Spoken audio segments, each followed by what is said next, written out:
Bon, merci beaucoup. Merci à tous. Merci de m'avoir invité à vous parler d'éthique dans le diagnostic préimplantatoire. C'est relativement rare qu'on donne la parole aux praticiens.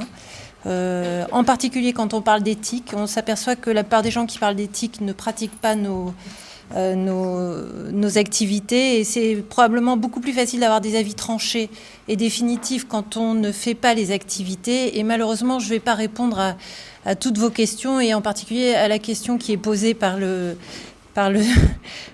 la diapo: est-ce que le diagnostic préimplantatoire est une pratique clinique ou une pratique eugénique? Je vais plutôt vous donner des pistes de réflexion et essayer de vous montrer un petit peu ce qu'on fait en France et ce qui est fait dans le reste du monde, où il y a beaucoup moins d'encadrement de ces pratiques que dans notre pays.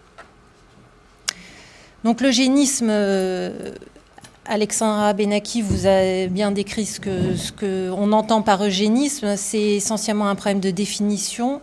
C'est un mot qui fait peur parce qu'on a toute cette historique dans les pays d'Europe, et c'est vrai que je pense qu'il faudrait déjà qu'on s'accorde sur une définition peut-être plus simple de l'eugénisme que celle qu'on a aujourd'hui. Alors, pour parler d'éthique, il faut d'abord savoir de quoi on parle. Donc, le diagnostic préimplantatoire, c'est un diagnostic qu'on fait sur des embryons qui sont donc conçus par fécondation in vitro au 3e jour de vie. Ça nécessite donc de stimuler les femmes sur le plan hormonal, d'aller prélever les ovocytes par ce qu'on appelle une ponction ovarienne, de féconder ces ovocytes en injectant le spermatozoïde dans l'ovocyte, et donc de prélever au 3e jour de vie des embryons 1 ou 2 cellules pour faire le diagnostic dessus. Ce diagnostic, on peut le faire de 2 façons. Ça peut être un diagnostic à la recherche d'anomalies chromosomiques, et c'est ce qu'on appelle de l'hybridation in situ fluorescente, c'est la diapositive, la photographie de gauche, ou bien des diagnostics plus ciblés d'anomalies géniques sur le plan moléculaire. L'idée est qu'on aboutisse donc à un diagnostic des embryons pour permettre le transfert des embryons sains au 4e ou au 5e jour de développement. J'insiste sur le fait que c'est les embryons sains qui sont transférés, qui peuvent être porteurs sains de maladies, d'anomalies géniques. Donc, on va voir que le diagnostic préimplantatoire, d'une façon générale, il est considéré un peu comme quelque chose de peut-être moins psychologiquement moins dur pour les couples, et de cette considération naît une certaine crainte sur la potentielle dérive des indications en diagnostic préimplantatoire. Donc je vais vous raconter le parcours d'un couple qui suit un diagnostic préimplantatoire, et je pense que ça va vous faire changer d'avis sur le psychologiquement moins lourd, parce que bien sûr, en diagnostic prénatal, les couples savent à quoi ils s'attendent. Ils viennent pour un risque de mucoviscidose, ils ont un risque de 25% d'avoir un enfant atteint, et donc ils s'exposent à un risque de devoir interrompre une grossesse si l'enfant est atteint, alors qu'en diagnostic préimplantatoire, ils n'ont souvent pas réalisé que leur problème va être: est-ce que je vais ramener un bébé à la maison? Et puisqu'ils n'ont pas de problème pour faire des enfants pour la plupart d'entre eux, ils n'imaginent pas que finalement, ils vont sortir du problème génétique pour entrer dans un monde qu'ils ignorent, qui est celui de la fécondation in vitro et de la procréation médicalement assistée. Donc, je vous ai dit nécessité de stimuler hormonalement les ovaires. Donc, il y a tout un protocole à appliquer qui va s'étaler sur 1 mois et demi, pendant au moins 15 jours, avec de la part du couple, on leur demande quand même une grande disponibilité. Il faut qu'ils puissent se rendre à l'hôpital tous les 2, 3, 4 jours pour ce qu'on va appeler le monitorage de la stimulation, c'est-à-dire la surveillance du traitement hormonal. Donc c'est déjà une première phase, et c'est souvent une phase qui est difficile pour nos couples qui ont quand même, pour beaucoup, des enfants handicapés à la maison. Donc ça leur demande déjà de partir de chez eux 14 jours d'affilée. Ensuite, donc ce monitorage, il est assuré par une échographie et des dosages hormonaux. Donc on mesure la taille des follicules dans les ovaires, et puis quand tout s'est bien passé, on peut aller prélever les ovocytes dans les ovaires. C'est ce qu'on appelle la ponction. Et donc cette ponction, elle est réalisée en bloc opératoire. Les ovocytes sont recueillis, ils sont fécondés par l'injection d'un spermatozoïde dans l'ovocyte. Et si tout va bien, la fécondation fonctionne bien, il y a un embryon au 3e jour, on peut prélever cet embryon pour faire le diagnostic génétique. Donc le prélèvement embryonnaire, c'est pas un acte donc perforer cette coque qui protège l'embryon, qu'on appelle la zone pellucide, et puis on va aspirer 1 ou 2 cellules. Il faut se rendre compte qu'un embryon au 3e jour de vie, il est en général composé d'environ 8 cellules. Si vous prélevez 2 cellules sur un embryon, vous lui retirez 25% de son capital. Donc c'est un acte qui est quand même assez invasif, et donc c'est un acte qui nécessite d'être justifié, au sens donc de la loi française. Nous, sur le plan technique, on récupère les cellules, on les transfère dans les tubes et on va donc analyser le patrimoine génétique de l'embryon pour répondre à la question, est-ce que cet embryon est sain, est-ce qu'il est atteint? Donc on transfère les embryons sains au 5e jour et là, on va commencer à rentrer dans des chiffres un peu précis, puisque quand on transfère des embryons dans l'utérus d'une femme, les chances qu'elle soit enceinte et qu'elle ramène un bébé à la maison, c'est seulement 30%. Donc ça, déjà, c'est pas beaucoup. C'est-à-dire que la plupart des couples qui viennent en consultation, ils n'imaginent pas que, pour eux, si on transfère un embryon, il y a une grossesse derrière. Hein, donc déjà, il y a une petite difficulté à ce niveau-là. Et puis, si on prend le parcours, on avait repris une petite série de couples pour se donner un peu une idée, mais c'est vrai dans toutes les équipes qui font du diagnostic préimplantatoire. Il faut se rendre compte qu'il y a seulement... entre le début de la stimulation hormonale et la ponction, il y a à peu près 40% des couples qui vont être annulés pendant la stimulation ovarienne. Et puis ensuite, on va perdre des couples à chacune des étapes. Alors on perd des couples parce qu'il n'y a pas d'embryon qu'on peut prélever au 3e jour, ou bien parce qu'il n'y a pas d'embryon sain à transférer dans l'utérus de la maman, ou bien alors il y avait un embryon sain mais il n'a pas repris son développement jusqu'au 5e jour. Et toujours est-il que, bon, de façon un peu simpliste, on peut considérer qu'il n'y a que la moitié des couples qui ont débuté une stimulation ovarienne pour lesquels il y aura vraiment un transfert d'embryon. Donc 50% des couples pour lesquels il y a un transfert, et sur ces 50%, il y a seulement 30% de grossesse. Donc au total, les chances de ramener un bébé à la maison en diagnostic préimplantatoire quand on commence une stimulation, elles sont de l'ordre de 17%. Et ça, c'est vrai dans tous les centres de DPI du monde. Malheureusement, même si on augmente de temps en temps un peu ces chiffres, on n'est pas à 25%. Donc c'est pas beaucoup. C'est pas beaucoup, c'est des couples qui, lorsque ça ne fonctionne pas, peuvent repasser, mais on ne va pas stimuler une femme de façon infinie. Donc vous voyez un premier échec, un couple qui repasse, et puis peut-être un deuxième échec, et puis il repasse, et puis au bout d'un moment, il faut prendre la décision d'arrêter. Et donc il y a un certain nombre de déçus du diagnostic préimplantatoire, et ça c'est très important, je pense, quand on parle d'éthique, parce que il ne faut pas se limiter au fait que les couples vont faire du diagnostic préimplantatoire. C'est-à-dire qu'il y aura des couples qui vont s'inscrire en diagnostic préimplantatoire et il n'y aura pas de bébé au bout. Et qu'est-ce que vont devenir ces couples? Est-ce qu'ils vont retenter des grossesses spontanées avec un diagnostic prénatal? Est-ce qu'ils vont adopter des enfants? Est-ce qu'ils vont faire appel à des dons de gamètes? Voilà, c'est un peu les choix qui s'offrent à eux. Donc... Pour en plus amplifier un petit peu les choses, donc actuellement en France, quand on fait une demande de diagnostic préimplantatoire, on a 2 ans d'attente. Donc des couples qui font la demande aujourd'hui, ils passeront vraiment en diagnostic préimplantatoire dans 2 ans. Et ça, c'est vrai pour les 3 centres de DPI français. Alors, parce que finalement, ce diagnostic, il est un peu considéré comme de moindre nuisance pour les patientes et peut-être plus à risque de déraper, il est extrêmement encadré. Alors, la loi française, elle date de 1994, elle fait partie des lois de bioéthique, mais vous voyez qu'il a déjà fallu attendre 4 ans entre la loi et son décret d'application. C'est dire quand même combien finalement ces pratiques, elles posent pas mal de problèmes à nos législateurs. Alors la loi, elle autorise à titre exceptionnel le recours au diagnostic préimplantatoire pour les couples qui ont une forte probabilité de donner naissance à un enfant qui a une maladie génétique d'une particulière gravité, reconnue comme incurable au moment du diagnostic. Ça, c'est quasiment mot pour mot la loi qui encadre l'interruption médicale de grossesse. Donc finalement, le législateur, il a dans sa façon probablement un peu de voir les choses, dit on peut autoriser la sélection d'embryons à un stade précoce pour les mêmes raisons qu'on sélectionnerait un fœtus à un stade plus tardif. On nous dit que là où les anomalies doivent avoir été préalablement identifiées chez les parents, et ça veut dire qu'on ne fait pas du dépistage en diagnostic préimplantatoire. Le diagnostic préimplantatoire, il ne cherche qu'une maladie, et c'est la maladie pour laquelle le couple est à risque. On ne s'amuse pas à rechercher toutes les maladies génétiques de la Terre. C'est soumis à consentement et ça s'est fait que dans des établissements autorisés par l'Agence de la biomédecine. Donc il y a 3 centres en France qui font du diagnostic préimplantatoire. Je crois que d'emblée, on s'est calqué sur des modes de fonctionnement qui étaient très similaires au diagnostic prénatal, puisque finalement c'était ce qu'on connaissait. Et donc, si on reprend, en tout cas pour la partie moléculaire, qui est la partie dont je m'occupe, aujourd'hui, on a quasiment 1000 demandes de diagnostic préimplantatoire pour des pathologies moléculaires qui sont arrivées dans notre centre.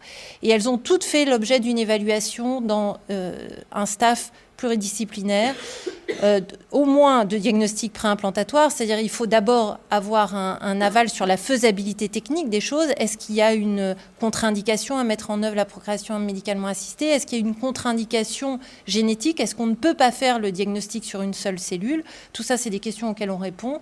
Et puis, ensuite, toutes les demandes ont été avalisées par un des centres de diagnostic prénatal dont on dépend. Donc, on a un mode de fonctionnement qui est donc très similaire. Et tous les couples ont été reçus, une fois qu'il y avait un accord sur la faisabilité, en consultation pluridisciplinaire qui associe donc les généticiens et les personnes impliquées dans la procréation médicalement assistée. Donc aujourd'hui, on a fait à peu près 300 DPI pour les maladies géniques, et vous voyez que c'est à peu près 1500 embryons. Donc il ne faut pas imaginer qu'en diagnostic préimplantatoire, par tentative, on a 50 embryons à tester pour une patiente. On est vraiment dans quelque chose qui est plutôt de l'ordre de 4, 5, 6 embryons en moyenne par cycle. De temps en temps, quand même, il y a des naissances, puisqu'aujourd'hui, on a dépassé donc, les 50 bébés pour le diagnostic moléculaire. Donc, les grandes pathologies prises en charge dans notre centre, finalement, vous voyez que ça ressemble à ce qui est fait sur le plan du diagnostic prénatal, puisque nous, les pathologies leaders, c'est la mucoviscidose et la myotonie de Steinert. Ces deux pathologies, elles ont une surreprésentation, très probablement parce qu'elles s'accompagnent souvent de problèmes de fertilité. Et donc, les patients qui sont atteints de myotonie de Steinert, ils ont non seulement un risque de 50% de transmettre la maladie à leur enfant, mais en plus, ils ont un problème de fertilité. Donc, quand on commence à accumuler le double problème, c'est sûr que la solution du diagnostic préimplantatoire apparaît de façon assez évidente. Et c'est pareil pour la mucoviscidose. On a tout un tas aussi de pathologies diverses dont je n'ai pas mis la liste. Et ça reflète la très grande variabilité des maladies géniques auxquelles on est confronté. Alors si on se place un peu sur le plan éthique, je crois que finalement l'application du diagnostic préimplantatoire pour toutes ces applications, dans la mesure où elle ressemble vraiment de façon elle est vraiment très comparable à celle du diagnostic prénatal, elle est relativement bien acceptée. Et peut-être ce qui va poser maintenant plus de problèmes et dont on va débattre sur le plan peut-être éthique, en particulier au moment de la révision des lois, c'est les extensions du diagnostic préimplantatoire en France, qui date de 2004, avec les décrets d'application sont parus en 2006. Et c'est deux grands types de diagnostics que je vais essayer de vous décrire. Donc la première extension, elle a porté sur le diagnostic préimplantatoire avec typage tissulaire. Alors, vous voyez la première publication de ce type de diagnostic, c'est donc par l'équipe de Chicago, qui est le plus gros centre de diagnostic préimplantatoire au monde, qui fait plus de la moitié de l'activité mondiale de DPI. Donc en 2001, ils ont rapporté l'histoire d'une famille avec une petite fille qui avait une maladie de Fanconi, une maladie extrêmement sévère, qui entraîne une aplasie médulaire et des enfants qu'on ne peut sauver que par une greffe de moelle. Or, c'est des greffes de moelle qui sont extrêmement difficiles, avec des enfants qui ont en plus des déficits immunitaires. Et donc, il faut, si possible, pour sauver ces enfants, avoir un donneur qui va être complètement compatible avec eux. Et une façon d'avoir un donneur compatible, on le sait depuis très longtemps en hématologie, c'est d'avoir un frère ou une sœur qui va recevoir au niveau du système HLA les mêmes gènes que son frère ou sa sœur. Donc vous voyez à gauche la probabilité que l'enfant n'ait pas une maladie de Fanconi dans la famille, qui est donc de 3/4.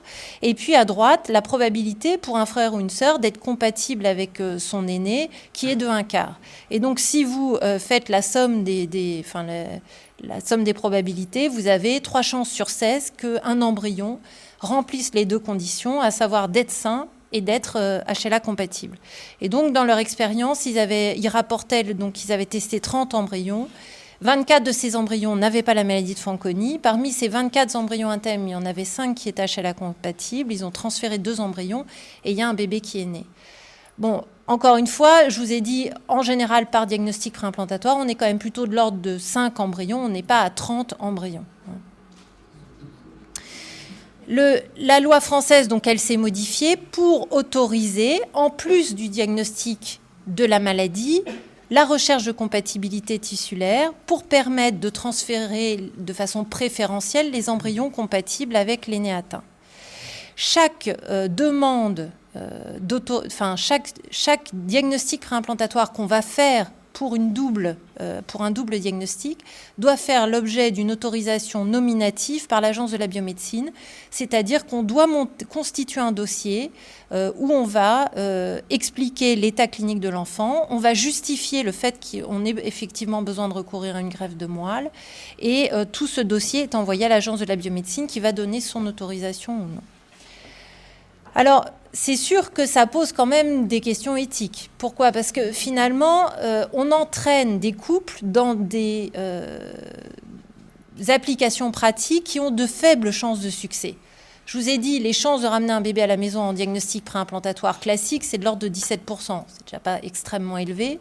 Le problème, c'est que si on part sur le transfert des embryons sains et HLA compatibles, on est en fait... si on part sur ce seul transfert, on a des chances finalement d'avoir un embryon transférable qui vont être extrêmement réduites. Et les 2 centres qui ont fait pas mal de diagnostics préimplantatoires avec double indication, ils ont montré de façon intéressante qu'en fait, on n'est même pas à 3/16e. Pourquoi ? Parce que sur ces 3/16e, vous avez des embryons qui ont des anomalies chromosomiques, vous avez des embryons qui ont recombiné, qui n'ont pas un HLA parfaitement identique à l'enfant atteint. Et donc, finalement, vous voyez que contre les 18% attendus d'embryons sains HLA compatibles, c'est seulement 11% qu'on observe.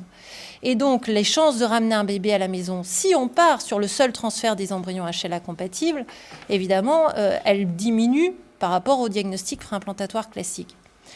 Alors, la loi française, elle est pas fixée. Elle nous dit pas, elle dit pas au couple, vous ne devez transférer que les embryons HLA compatibles. Bien sûr, au contraire, elle dit, s'il y a des embryons HLA compatibles, vous avez le droit de les chercher. Mais c'est quelque chose sur lequel il faut alerter les couples. C'est pas la garantie de ramener un bébé à la maison HLA compatible. Et puis, il y a le problème finalement de la pente glissante, qui est un argument qui revient fréquemment en éthique. Est-ce que finalement le résultat HLA d'un embryon, c'est un argument pour sélectionner cet embryon, Et donc derrière ça, quel devenir pour les embryons qui vont être sains et qui ne vont pas être HLA compatibles ?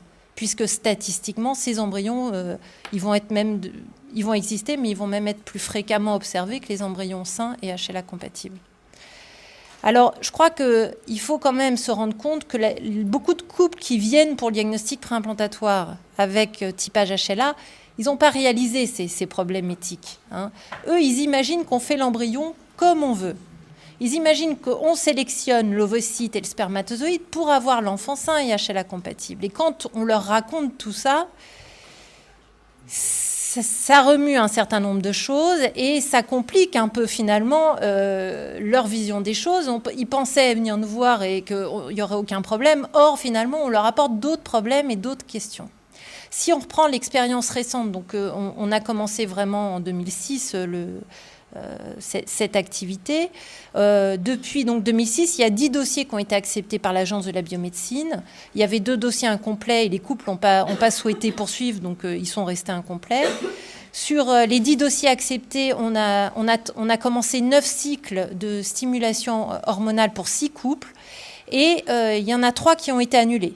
Donc, alors, pourquoi est-ce qu'ils ont été annulés? Bon, 2 en cours de stimulation, c'est pas étonnant. Hein, je vous ai dit qu'il y avait pas mal d'annulations pendant la stimulation hormonale. Et puis, il y avait une femme qui était déjà enceinte.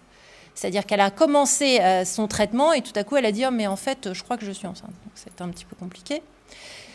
On a fait donc 6 diagnostics préimplantatoires, on a testé 30 embryons, il y en avait 17 qui étaient sains et sur les 17, il y en a 3 qui étaient HLA compatibles. On a eu une grossesse, mais ce n'était pas un embryon qui était HLA compatible, le couple ayant accepté le transfert d'un embryon qui n'était pas HLA compatible.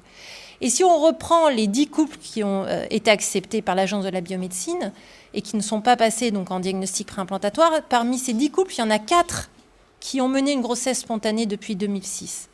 Il y a eu 3 enfants qui sont nés, il y a une grossesse qui est en cours, et sur les 3 enfants, il y en a un qui est HLA compatible.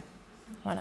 Donc c'est quelque chose qui est important parce que souvent on nous objecte le problème de mais c'est finalement ces parents, est-ce qu'ils veulent vraiment un enfant?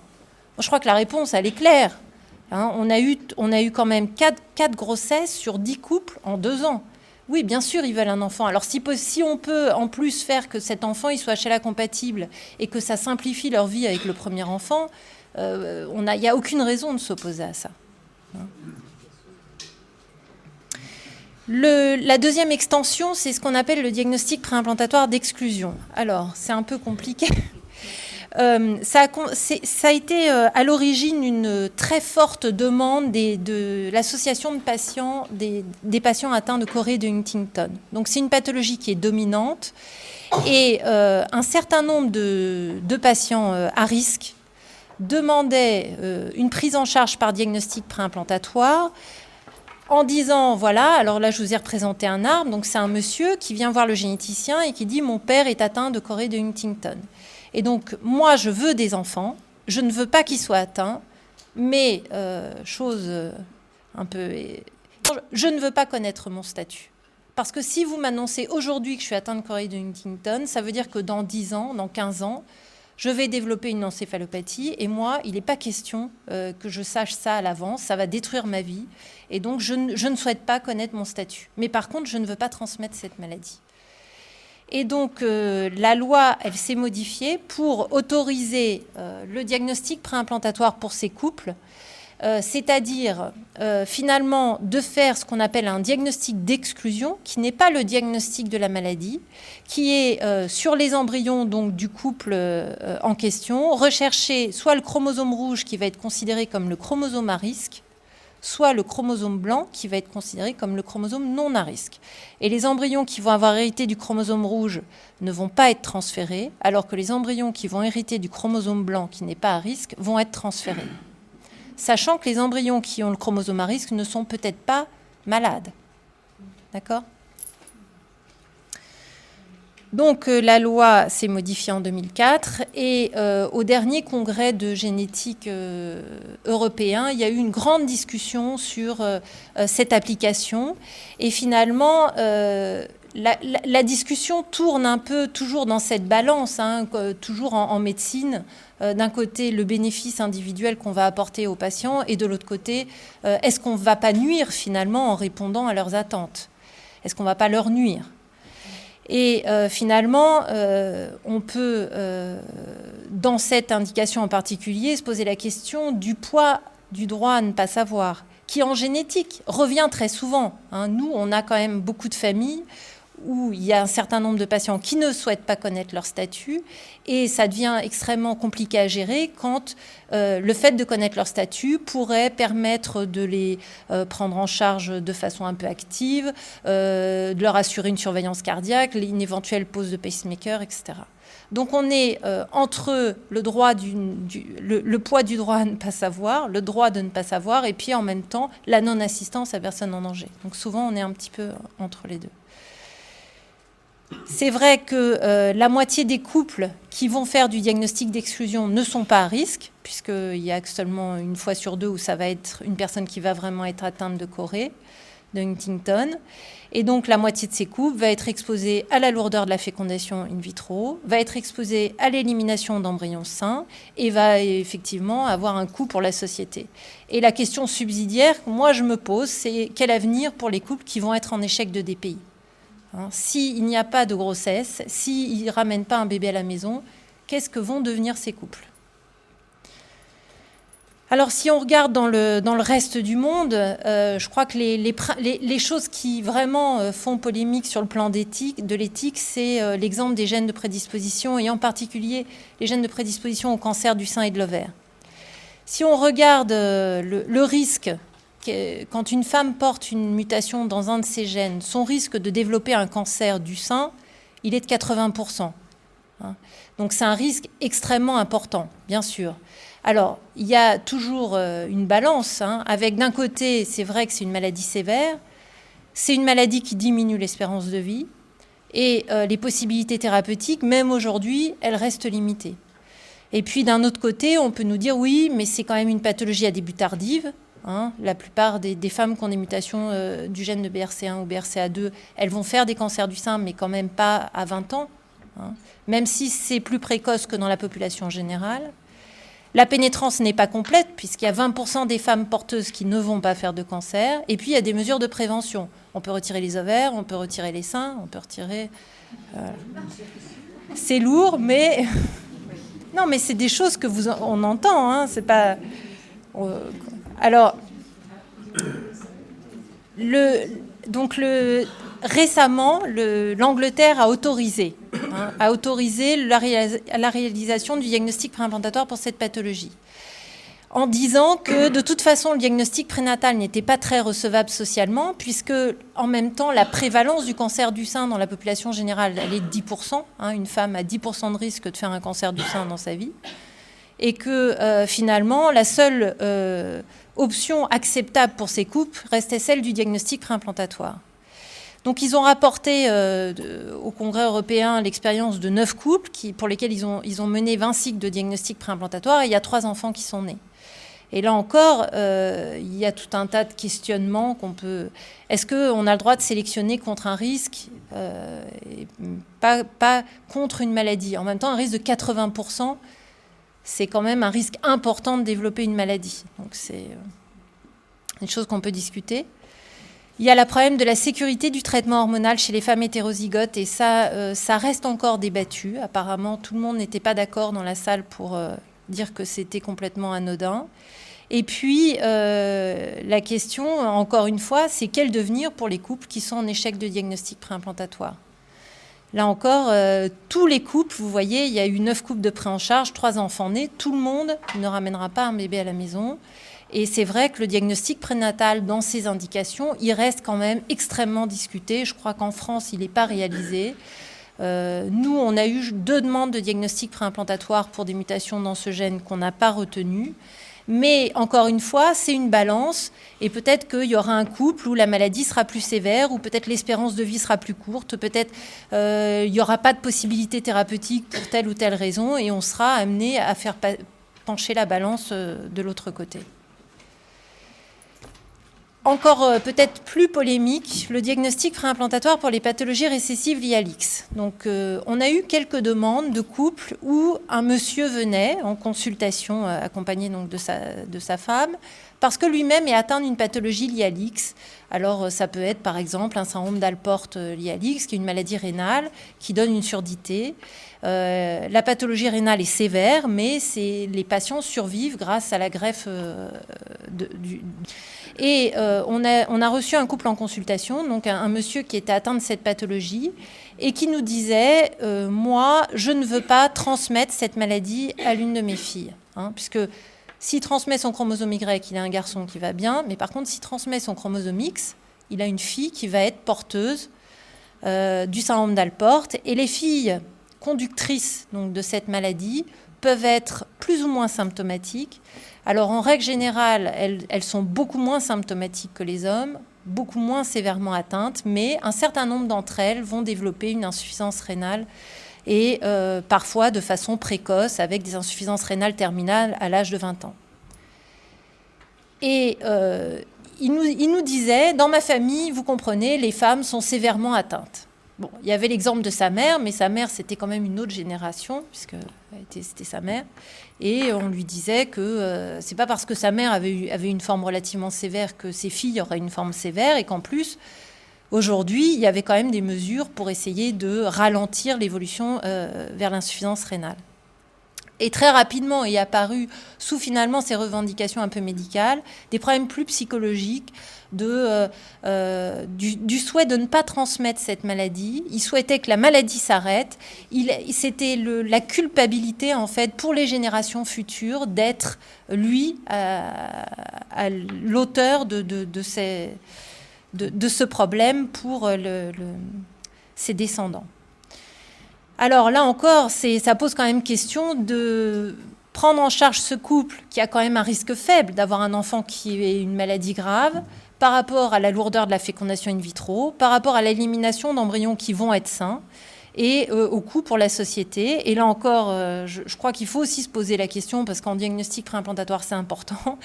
Qu'est-ce qu'on ferait de ces couples si on accepte à leur demande de diagnostic préimplantatoire et qu'il n'y a pas d'enfant ? Et qu'ensuite ils reviennent avec une grossesse et avec la même demande en diagnostic prénatal. Donc je crois qu'on a intérêt à rester sur des positions quand même assez similaires, diagnostic prénatal, diagnostic préimplantatoire. Et puis, juste pour votre information, si on reprend aujourd'hui le développement du diagnostic préimplantatoire dans le reste du monde, donc ça, c'est les données qui sont colligées par le consortium européen, ce n'est pas toutes les données mondiales. C'est seulement les centres qui souhaitent participer au consortium européen qui rentrent leurs données. Mais si aujourd'hui, en 2009, on fait le bilan, il y a plus de la moitié de l'activité de diagnostic préimplantatoire au monde qui est fait pour la recherche d'aneuploïdie. La recherche d'aneuploïdie, elle n'est pas faite parce qu'ils ont un risque que ces embryons ils aient une anomalie chromosomique parce que l'un des parents est porteur d'une translocation. Non, elle est faite pour dépister des anomalies chromosomiques dans les embryons, pour essayer d'améliorer les chances de grossesse, soit parce que c'est un couple dont la femme a passé plus que 36 ans, soit parce que c'est un couple qui est en échec d'implantation, il y a eu plusieurs transferts d'embryons, il n'y a jamais eu de grossesse, ou bien parce qu'il y a eu des fausses couches répétées. Il n'y a pas une étude vraiment de bonne qualité qui montre qu'il y a un intérêt à faire ce type de choses. Il y a même des études qui montrent que c'est plutôt délétère, puisque ça aboutit en fait en fécondation in vitro à de moins en moins de transferts embryonnaires, mais c'est 67% de l'activité mondiale de recensée dans le consortium européen. Donc voilà, encore une fois, ce n'est pas toujours la science qui justifie l'application clinique. Et puis, si on regarde ce qu'on appelle le social sexing, c'est-à-dire la détermination du sexe des embryons pour convenance personnelle, ce que les anglo-saxons appellent le family balancing, c'est-à-dire vous avez 2 garçons et vous voulez une fille, vous avez 2 filles et vous voulez un garçon. Il n'y a pas très longtemps, ça représentait 5% de l'activité mondiale déclarée sur son consortium européen. Et là, j'ai repris les données toutes récentes, on tombe à moins de 2%. Donc je ne sais pas si c'est effectivement parce qu'il y a moins de demandes, peut-être, ou peut-être qu'il y a aussi moins de centres qui déclarent l'activité de social sexing. Encore une fois, ils ne sont pas obligés de le déclarer. En tout cas, ces deux applications ne sont pas faites en France. Voilà. Et voilà, les personnes qui sont impliquées avec moi dans le diagnostic préimplantatoire à Paris. Donc, je suis prête à discuter avec vous.